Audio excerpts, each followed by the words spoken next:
Kaip jau dauguma žinote, projektas prasidėjo 2011 metais lapkričio 23 dieną ir baigėsi šių metų gegužės 23 dieną. Maždaug po mėnesio apžvelgsime viso projekto rezultatus ir pasiekimus.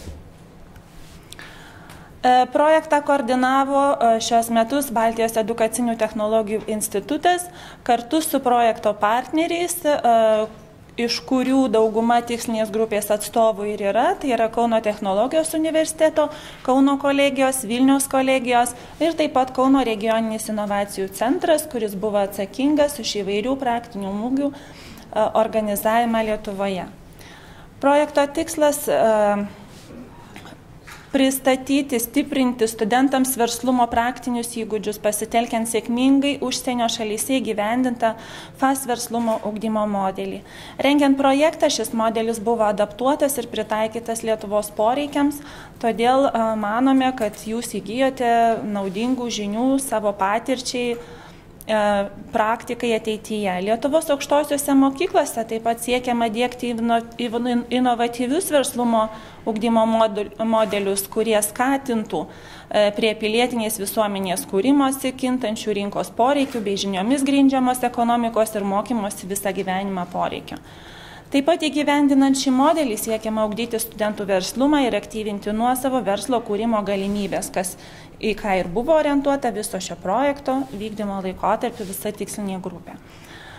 O tikslinės grupės atstovai, jeigu kalbant apie rodiklius, tai yra 145 biomedicinos, socialinių bei fizinių technologinių mokslų srities studentai, bei 19 dėstytojų iš projekto partnerių institucijų, taip pat 15 mentorių iš verslo institucijų, kurios užtikrino praktikos vietas mūsų besimokantiesiems ir be abejo esame labai dėkingi už tą mūsų bendradarbiavimą kartu su verslo ir mokslo institucijomis.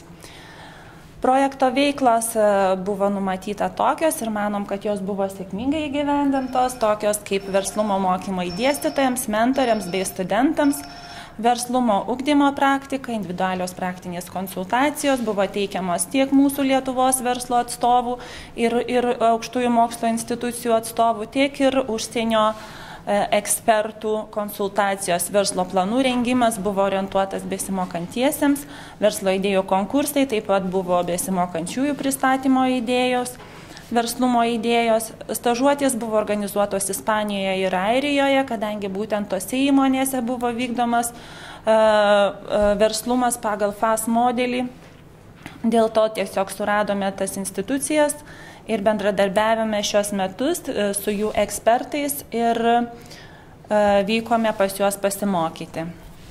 Buvo organizuotos 2 praktinės mugės ir be abejo manome, kad buvo suteikta tikslinga pagalba dviems geriausiams verslo idėjoms išgryninti. Projekto pradžioje buvo organizuojami verslumo mokymai dėstytojams. Jų metu dėstytojai įgijo žinių coachingo, komandinio darbo organizavimo, konfliktų sprendimo, inovatyvių mokymosi metodų taikymo, praktinių įgūdžių. Verslumo mokymo metu dėstytojai parengti vadovauti studentų praktikai verslo įmonėse ir bendradarbiavimai su mentoriais. Šis bendras darbas verslo ir mokslo institucijų atstovų be abejo buvo, manome, kad visiems naudingas. Sekančiame etape buvo vykdomi mokymai mentoriams, tai yra tiems žmonėms iš verslo įmonių, kurie turėjo įgyti įgūdžių darbo su studentais, kurie yra orientuojami į verslo kūrimą, į jų žinių ir gebėjimų ugdymą. Verslumo mokymų metu mentoriai parengti vadovauti studentų praktikai, konsultuoti studentus jų praktikos darbo vietoje metu bei vykdyti praktinius verslumo ugdymo mokymus, naudojant įvairius verslo pavyzdžius iš savo įmonės veiklos ir taip pat naudojant įvairius imitacinius modelius sukurtus mūsų verslumo ugdymo sistemoje. Verslumo mokymai studentams buvo viena iš pagrindinių veiklų mūsų projekto vykdymo laikotarpiu, todėl džiaugiamės, kad tikrai daug jūsų dalyvavo tose veiklose ir labai orientavomės į kokybišką šių mokymų teikimą, būtent parinkdami dėstytojus iš aukštųjų mokslo institucijų, dauguma iš jų buvo Kauno technologijos universiteto atstovai, dirbantis įvairiuose, turintys studentų įvairiuose moduliuose susijusiuose su verslumu ir taip toliau. Verslumo ugdymo praktikos aukštųjų ir vidutiniškai aukštų technologijų įmonėse metu studentai buvo supažindinami su darbuotojų valdymo, apskaitos pirkimų, pardavimų ir rinkodaros valdymo. Mentoriai bei dėstytojai, taikydami inovatyvių verslumo ugdymo modelį, padėjo studentams įgyti verslumo žinių ir gebėjimų praktikos vietose. Žemiau pateikta logotipai institucijų, pačių didžiausius, kurios priėmė daugiausiai besimokančiųjų ir kurios bendradarbiavo su mumis visą šį laikotarpį projekto vykdymo. Individualios praktinės konsultacijos buvo užtikrintos besimokantiesiems, kurie dirbo prie individualių savo verslo planų ir bandė išgryninti tą idėją, kuri galbūt būtų įdomi ir kurią galėtų pradėti baigę savo mokymus. Šiame modelyje teorinis mokymas derinamas su aktyvia savarankiška veikla. Pagalba rengiant verslo planus individualių praktinių konsultacijų metu teikia užsienio bei Lietuvos verslo ekspertai, taip pat ir dėstytojai iš projekto partnerių institucijų, tų aukštųjų mokyklų, kurių studentai dalyvavo šiame projekte. Nuotoliniam konsultavimui buvo naudojama verslumo ugdymo informacinė sistema, kuri buvo sukurta vykdant viešą pirkimą. Sistema buvo sukurta iš dviejų pagrindinių dalių, tai yra virtuali mokymosi aplinka, bendradarbiavimo tinklas ir be abejo vieta informacijai apie projektą viešinti. Daugeliu atveju taip pat buvo naudojama tokios interaktyvios priemonės kaip Skype'as, elektroninis paštas, vaizdo konferencijų ryšys. Tiesiog užtikrinti kokybišką paslaugos teikimą naudojame įvairias bendradarbiavimo ir komunikavimo priemonės. Akivaizdinės konsultacijos vyko iš anksto nustatytoje vietoje ir projekto koordinatorius nuolat koordinavo šitą procesą ir bendradarbiavimo su jumis užtikrinti, kad viskas būtų laiku ir tada, kada reikia. Studentų savarankiškas darbas baigiamas parengtų pirminių verslo planų, kuris vertinamas ekspertų informacinėje sistemoje. Sistemoje prisijungus prie jos galima rasti daugelį resursų ir išteklių, kurie buvo naudojami ir kuriami mūsų projekte, kas be abejo sukuria tą išliekamąją vertę ir pasibaigus projektui ir jo vykdymo laikotarpiu taip pat. Trumpai pristatysiu apie Ispanijos bei Airijos FAS modelio ekspertų konsultacijas, kurios buvo teikiamos projekto dalyviams, Anglijos ir Ispanijos ekspertų, kurie taiko savo šalyse FAS modelį ir dirba pagal jį ir gana sėkmingai. Manome, kad studentams buvo įdomu aplankyti Airijos ir Ispanijos institucijas, kurios dirba šio modulio pagrindu. Ekspertai vykdė susitikimus Lietuvoje.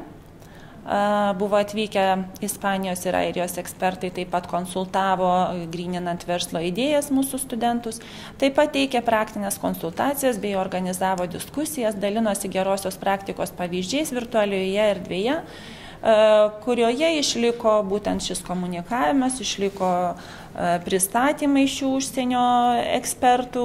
Žodžiu, turime tikrai nemažą duomenų bazę apie verslumo ugdymo praktikas, apie verslumo ugdymo modulius, apie įvairias papildomas priemonės ir taip toliau. Ispanijos ir Airijos konsultacijos vyko, kaip jau minėjau, Lietuvoje ir be abejo vizito į Airiją ir Ispaniją metu. Projekto dalyviai turėjo galimybę ne tik susipažinti su FAS verslumo ugdymo modelio taikymu Ispanijoje bei Airijoje, bet ir konsultacijų metu gauti patarimų verslo bei verslo planavimo klausimais. Šiais metais, kaip ir praeitais metais grįžus po Ispanijos, turėjome 2 verslo idėjų konkursus, vienas praeitais metais, kitas šiais. Ir jame dalyvavo studentai, dirbę šiuos metus mūsų projekte ir pristatė savo idėjas, verslumo idėjas. Pirmojo verslo idėjų konkurso metu 50 studentų pristatė savo verslo planus bei pretendavo išvykti stažuotei į Ispanijos verslo įmonės ir asociacijas. Antrojo verslo idėjų konkurso metu 40 studentų pristatė savo verslo idėjas bei pretendavo išvykti stažuotei į Airijos verslo įmonės ir asociacijas.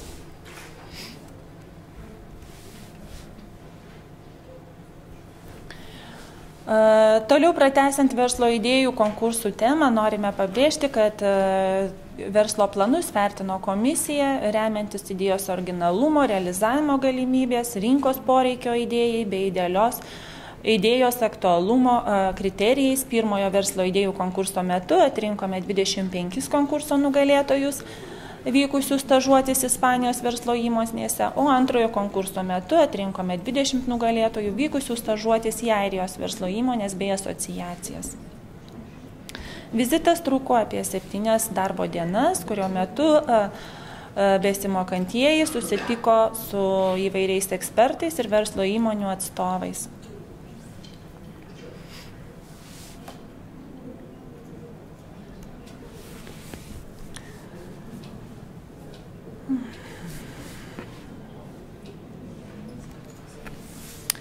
Kalbant apie studentų praktinę mugę, norėčiau pabrėžti, kad stažuočių metu įgyję verslumo žinių tarptautiniu mastu studentai patobulintus verslo planus pristatė studentų praktinės mugės metu, kurią turėjome vienintelę šio projekto rėmuose.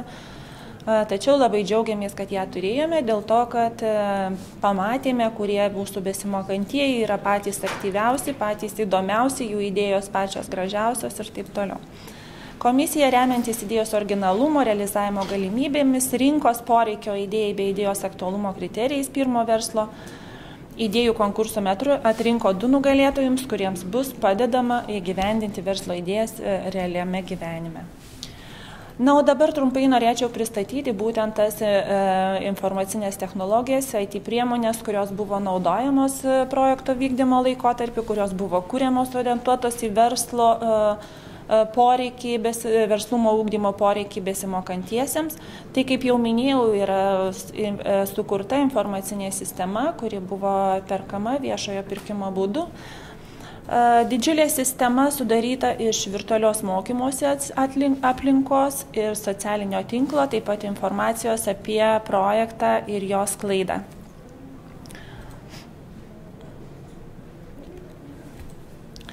Be abejo, visi žinote, kad būtent šios technologijos, kurios yra integruotos į mūsų informacinę sistemą, yra tiesiog naudingos būtent besimokymosi procesui, komunikavimui ir bendradarbiavimui, ištikrinti būtent tokias funkcijas, kurios taip pat reikalingos ir verslume, ir verslo ugdyme, ir tiek pradedant savo verslą.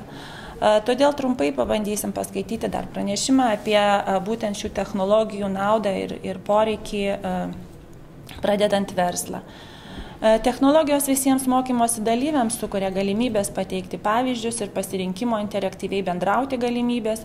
Visi mokymosi dalyviai turi galimybės pasiekti produktą, konstruoti savo pavyzdį ir redaguoti bei vertinti prieš tai bendramokslio ar kurso autorių pateiktus darbus. Kiekvienas kūrybos procesas gali būti kartojamas keletą kartų, jeigu tai yra būtina, dėl to, kad daugeliu atveju jūs rasite mūsų sistemoje įrašus įvairių mokymosi procesų, įrašus dėstytojų mokymų, besimokančiųjų, įvairi informacija išliekamąją vertę taip pat turi informacinėje sistemoje, kuri yra aktyvi ir taip toliau. Kaip jau minėjau, sistema yra sukurta Web 2.0 technologijų pagrindu, taigi yra naudojama kaip ir socialinės tinklaveikos priemonės ir visa eilė programinės įrangos leidžiančios vartotojams būti interaktyviems, dalinti su kitais informaciją, mokymosi resursais, be abejo naudojant kompiuterinės technologijas. Tai įranga, kuri užtikrina grupių interaktyvumą bei žinių pasidalinimą. Greičiausiai dauguma iš jų žinote Facebooką, kurio pagrindu taip pat galima organizuoti ir verslo idėjos pristatymą, savo verslo pradžios pristatymą, susirasti bendraminčių, taip pat juos įtraukti į visas šias veiklas. Kas tai yra socialiniai tinklai? Tai apibrėžiami visų pirma kaip interneto socialinės erdvės skirtos palengvinti bendravimą ir bendradarbiavimą bei įvairaus turinio mainus. Juose naudotojai gali susisiekti vieni su kitais, siųsti laiškus, žinutės, kurti dienoraščius, publikuoti įvairią medžiagą, pateikti informaciją apie save.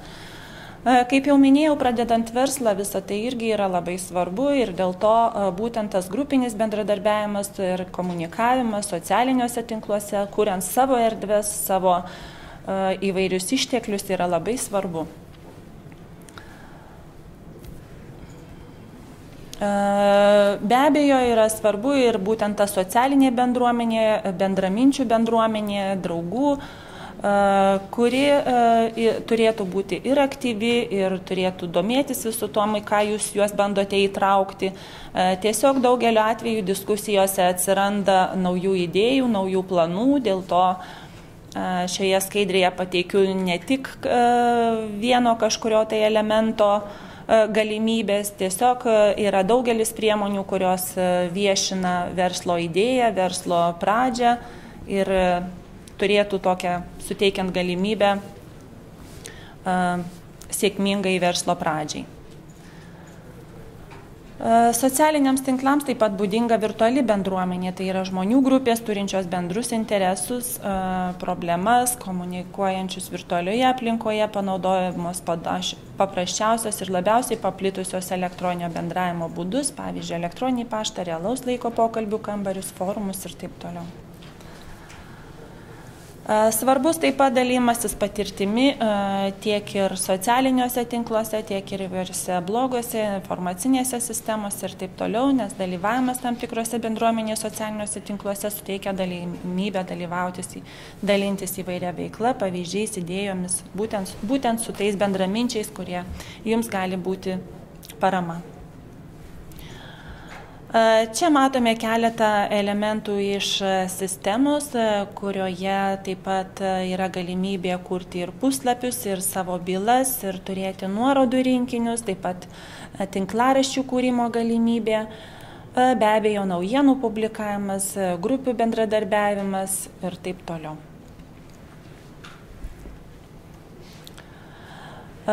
Kaip jau žinote, tiek švietime, tiek ir versle greičiausiai yra įvairių tinklų specialiai skirtų verslo sričiai. Šioje skaidrėje turiu tik tai dėstytojų keletą tarptautinių tinklų, kurie yra sukurti socialinių tinklų pagrindų. Jose tikrai yra įdomios informacijos apie dėstytojų bendradarbiavimą tiek įvairių sričių, tiek IKT srities, tiek ir verslumo ugdymo, tiek ir taip pat žinau, kad būtent šiame dėstytojų socialinėme tinkle yra informacijos ir apie įvairius mokymosi objektus, būtent ir vidurinio išsilavinimo, tiek ir aukštojo mokslo dalykų. Visų pirma, kuomet pradedama kalbėti apie verslumą, tai didelis dėmesys turėtų būti skiriamas ir dėstytojams. Ir mūsų projekte mes turėjome dalį tikslinės grupės, tai yra dėstytojų, į kuriuos orientavomės pačiame mokymų procese,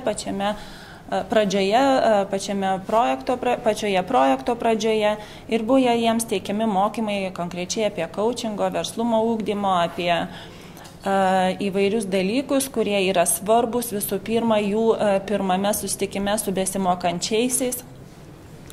Ir čia išskyriau būtent vieną iš esminių dalykų iš Kopenhagos proceso metu vienoje iš švietimo mokslo programų įrašyto teiginio, kad vis tik tai dėstytojų profesinės kompetencijos yra įvardintos kaip vienas iš pagrindinių veiksnių įtakojančių kokybišką studijų proceso organizavimą. Nuo to mes ir pradėjome ir stengiamės iš tikrųjų visų pirma surasti tikrai gerus verslo ekspertus, kurie apmokytų mūsų dėstytojus tolimesniam darbui su besimokančiaisiais.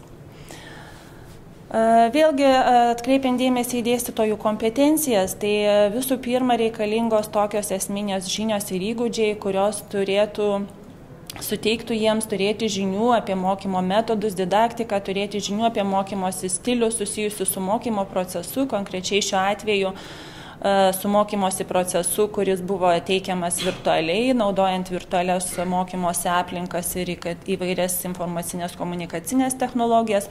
Taip pat turėti žinias ir įgūdžius, kaip naudoti įvairias mokymosi technikas ir technologijas studijų procese, kadangi, kaip jau minėjau, buvo naudojamos įvairios multimedia priemonės, užtikrinti kokybišką studijų procesą ir dėstytojai vėliau konsultavo besimokančiuosius bet kurioje erdvėje, naudojant įvairias technologijas ir priemonės.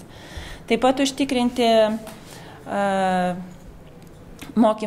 sėkmingą mokymosi procesą, orientavomės į ekspertus, į verslo sektorių, kurie taip pat suteikė dėstytojams žinių ir įgūdžių apie verslumą, apie verslumo ugdymą, coachingo pagrindus ir taip toliau. Vėlgi, sugrįžtant prie Web 2.0 technologijomis grįžto mokymosi, socialinės tinklaveikos, tai būtent šios priemonės pačios savaime negali užtikrinti efektyvaus mokymosi proceso. Visam šiam reikalui buvo reikalingas tiek administracinis personalas, tiek ir dėstytojai būti parengti, kurie komunikuotų būtent mūsų sukurtoje informacinėje sistemoje. Taip pat reikalinga socialinė aplinka, kuris skatintosi mokymosi tikslų pasiekimą, kadangi žinote, kad mūsų mokymosi tikslai buvo konkrečiai orientuoti į verslumo ugdymo dalį ir mūsų besimokantieji įgijo šiame sektorėje žinių.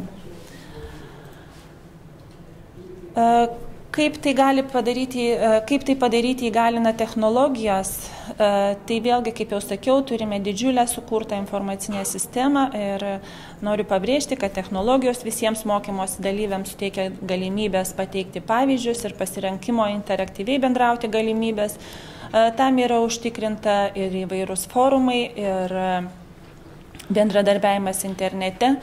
Visi mokymosi dalyviai turi galimybės pasiekti produktą, konstruoti savo pavyzdį ar redaguoti bei vertinti prieš tai bendramokslių ar kursų autorių pateiktus pavyzdžius.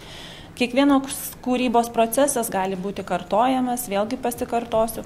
Vertinimo ir tobulinimo procesas palengvinamas teikiant galimybės redagavimui ir refleksijai.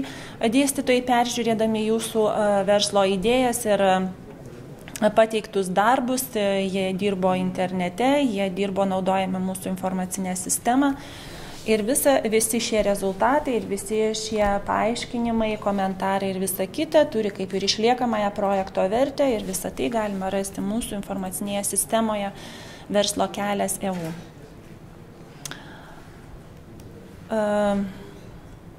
Kaip toliau visą tai galėtų būti institucinėme lygmenyje, nes mūsų projekto partnerių institucijos vis tik yra aukštojo mokslo institucijos, kurios taip pat turi ir studijų programas susijusias su verslumo ugdymu, tiek ir įsitikinome mūsų praktikų metu, kad tiek ir verslumo ugdymo mokymai reikalingi nebūtinai verslo programų studentams, tiesiog buvo įtraukti ir informacinių technologijų studijų programų studentai, tiek ir biomedicinos studentai labai domėjosi verslumo ugdymu. Ir todėl manome, kad vis tik tai institucinėme lygmenyje visą tai turėtų būti orientuota į kurti interaktyvius mokymosi modulius bei užtikrinti bendradarbiavimą, taip pat orientuojantis į verslumą. Kaip visą tai galima būtų išpildyti? Visą tai manome, kad suteiktų galimybę technologijos, tai yra visų pirma virtuali mokymosi aplinka, kuri turi tikrai didžiulės galimybės, turinio kūrimo sistema, kurios pagrindų galima būtų sukurti ir pateikti informaciją. Ir taip pat be abejo testavimo priemonės orientuotos konkrečiai arba į kompetencijas, arba į poreikius besimokančiojo, į poreikius institucinius poreikius ir taip toliau. Skaidrėje toliau pateikiama įvairios komunikavimo bendradarbiavimo priemonės, kurių pagrindų tiek besimokantieji, tiek dėstytojai įvairiose lygmenyse galėtų dalintis informaciją, vaizdo įrašais susijusiais su mokymosi procesu, organizuoti darbo grupę socialiniuose tinkluose, dalintis įvairiais dokumentais, grafikais, naujais tyrimais ir visą tai įgalina mums atlikti vaizdo konferencijų būdų naudojamos vaizdo konferencijų būdu pateikta informacinė medžiaga ar tiesiog jinai paviešinta įvairiose Web 2.0 technologijų ištekliuose. Be abejo, dar kalbant apie verslo pradžią, apie besimokančiuosius, kurie į tai orientuoti, turime keletą galimybių, kurios pradedant verslą yra labai svarbios ir visa tai yra susiję su viešinimu, veiklų viešinimu. Kas galėtų išpildyti visą šią dalį, tai visų pirma tinklaraščiai apie jūsų idėją, apie jūsų verslo galimybę, ją tiesiog pristatant, viešinant internete, jūsų duomenis kontaktų, susisiekimui su jumis ir taip toliau. Ir tai vienas iš dalykų būtų tinklaraštis, vienas iš populiariausių Lietuvoje, Blogas LT svetainėje sukurtų. Vykis LT yra taip pat viena iš viešinimo priemonių, kurios galėtų būti naudojamos besimokančiųjų tarpe, skatinant verslo pradžią. Tiesiog bendradarbiaujant su kažkuom kitu, su savo kolegomis ar tiesiog išgryninant kažkokią idėją, kartais yra įdomu ir svarbu rašyti bendrą kažkokį dokumentą ir visą tai įgalina Ezerpad.org teikiamas įrankis, kurio metu tiesiog identifikuoti vartotojai gali pildyti dokumentą, diskutuoti ir matyti, kas ką daro, kokias idėjas, kas ką siūlo. Taip pat įdomus dalykas yra Delicious.com pristatomas įrankis, tai yra socialinio žymėjimo paslauga, kuri suteikia galimybę interneto naudotojui fiksuoti, tvarkyti, ieškoti pasirinktus interneto svetainių adresus ir susijęti juos su reikšminiais žodžiais. Tokiu būdu pagal žymėjimus arba temą galima surasti panašių interneto naudotojų pažymėtas interneto svetainės. Naudotojai šiose sistemose gali pridėti ir papildomos informacijos, pavyzdžiui, apie save, apie savo būsimą verslą, apie savo idėją, ieškodami kažkokių tai partnerių ir taip toliau. Dar viena iš įdomių priemonių yra medijų naudojimosi paslauga, Media Sharing Services angliškai. Tai yra būtent tokios tarnybos, kurios leidžia taip pat pateikti informaciją daugiau susijusią su viešinimu. Tai yra tekstinė, grafinė, vaizdinė, garsinė, ieškoti, apžvelgti, komentuoti, priskirti įvairius reikšminius žodžius bei keistis vaizdinę medžiagą bei nuotraukomis. Taip pat įvairiais dokumentais.